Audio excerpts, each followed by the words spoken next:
सादर करत आहोत प्रतिभावंत कवी ग्रेस यांच्या साहित्य निर्मितीवर आधारित कार्यक्रम साजण वेळा.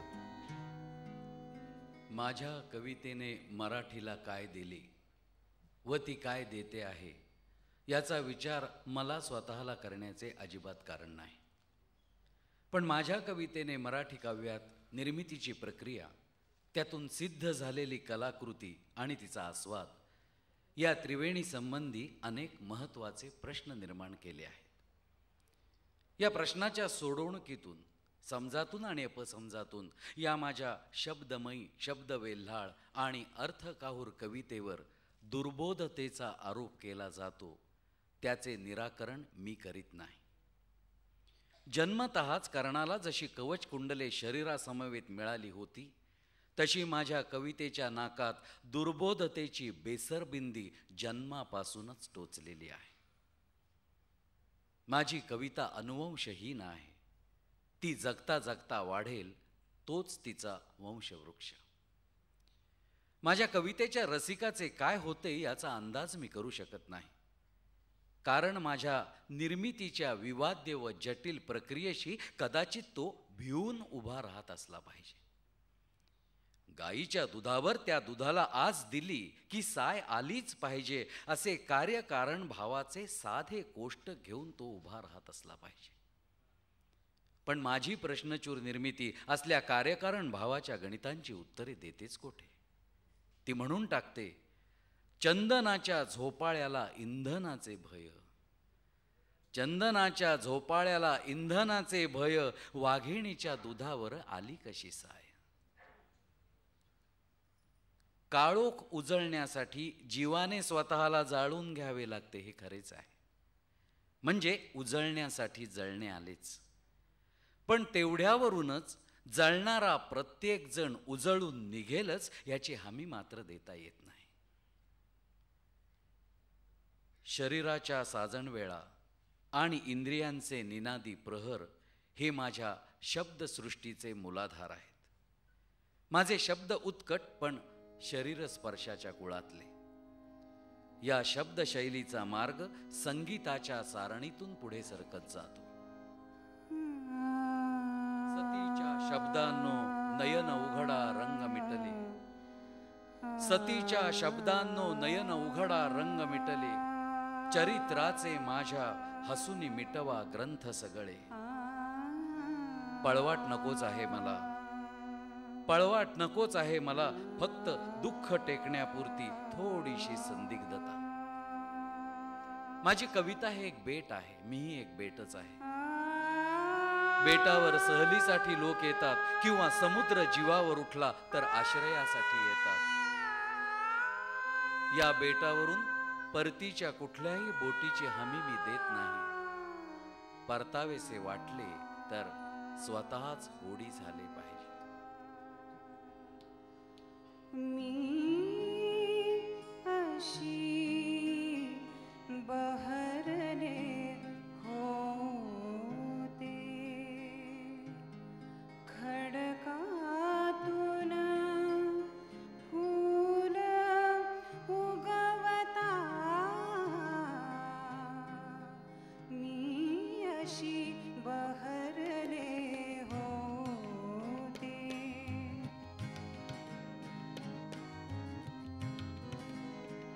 मी अशी बहरले होते, खडकातून फूल उगवता, खडकात वितळली होती खडकाची शुभ्र अहंता.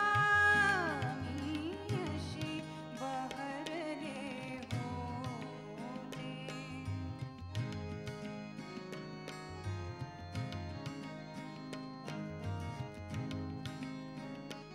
पाऊस मोगरा सजना, सनईचे रंगीत पाणी. पाऊस मोगरा सजना, सनईचे रंगीत पाणी. झिम झिमले अंगा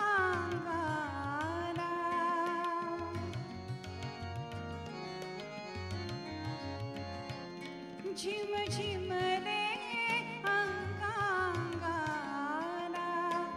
रक्ताच्या मागून कोणी भासात देऊळे सारी येणीज धर्मशाळांना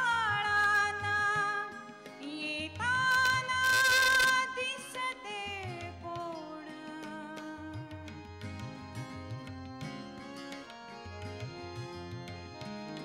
येताना दिसते कोण डोहात कृष्ण कमळाना मी अशी बहरले होते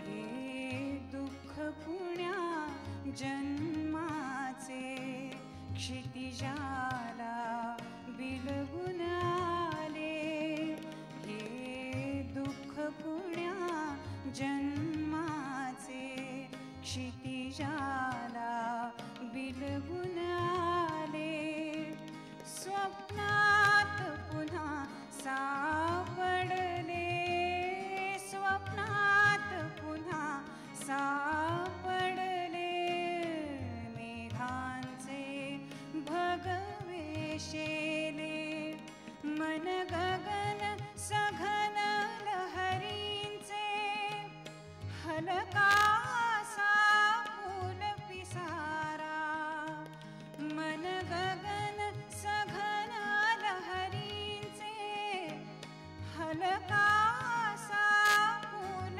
पिसारा स्तन झाकून समयी पाशी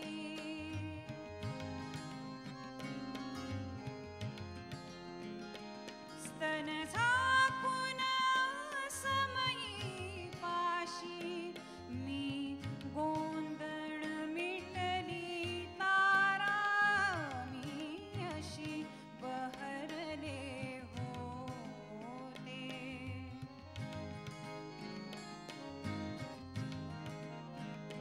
मी अशी बहरले होते खडकातून फूल उगवता खडकात वितळली होती खडकाची शुभ्र अहंता मी अशी बहरले होते मी अशी बहरले होते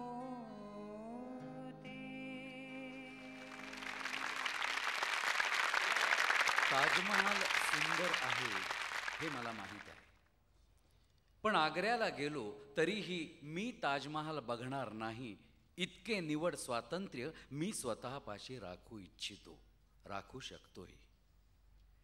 शहाजहान सारख्या भोग दुर्भोग संपन्न सम्राटाने ताजमहालाच्या कारागिरांचे अंगठे कसे काय कापून घेतले असतील?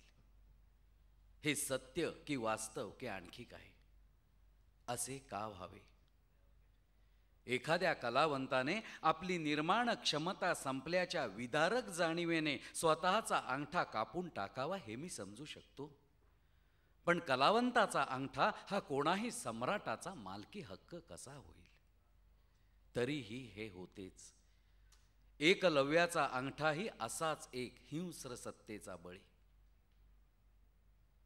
अशा लहान थोर सत्ता सतत आंधळी सत्ता गाजवत असतात. म्हणूनच कलावंताच्या बांधिलकीचा प्रश्न अटीतटीचा होऊन बसतो. इथेच रसिकांच्याही बांधिलकीचा प्रश्न यायला हवा. आपल्या अभिरुचीलाही बांधिलकी हवी, विशिष्ट स्तर हवा, दिशाही हवी. 10 प्रकारच्या गोष्टी आवडणे शक्य आहे, पण त्यातही आत्म्याला खंजीरासारखी भेदून जाणारी एखादी असतेच ना. दिशाहीन विदग्धतेच्या हव्यासाने आज सगळीकडे अभिरुचीचे अवमूल्यन होते आहे. अंधारात फार संयमानं दिवा ठेवावा लागतो. अंधारात फार संयमानं दिवा ठेवावा लागतो, ही ओळ काय मी केवळ एखाद्या लहरी थिल्लर तिडकीत लिहिली असेल? दिव्याची जपणूक आणि अंधाराची बूज राखतो मी. संवेदना रक्तबंबाळ झाल्या तरीही माझे इमान ढळत नाही माझ्या पुरते. एक दिवा जपायचा तर आयुष्य पुरत नाहीये मला. एक दिवा जपायचा तर आयुष्य पुरत नाहीये मला. आणि इथे तर झुमरेच्या झुमरे शोभेला लावण्याची अहमहमिका सुरू आहे. तमसोमा ज्योतिर्गमय हे सूत्र लिहिणाऱ्या कवीचे आंतरिक आर्त जर गवसणारच नसेल तर आंधळेपणाने असे मंत्र उच्चारावेच कशाला? हे तर अंगठा कापून घेण्यापेक्षाही निर्घृण आहे. कसल्या दुःखाने सुचते हे गाणे, कसल्या दुःखाने सुचते हे गाणे, कसल्या दुःखाने सुचते हे गाणे. गळतात पाने झाडांची, कसल्या दुःखाने सुचते हे गाणे. गळतात पाने झाडांची, कसल्या दुःखाने सुचते हे गाणे, कसल्या दुःखाने.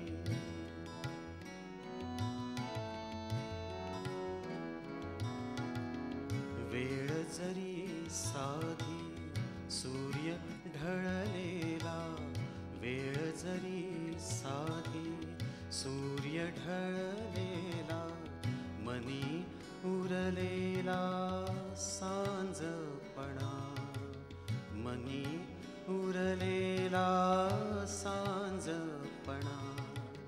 पंख नाही तुला, पाय नाही मला, पंख नाही तुला, पाय नाही मला.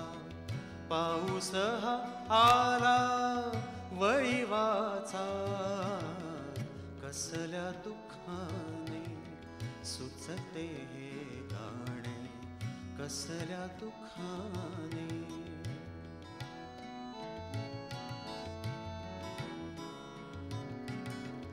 अर्धा माझा भास अर्ध सत्य तुझे, अर्धा माझा भास अर्ध सत्य तुझे.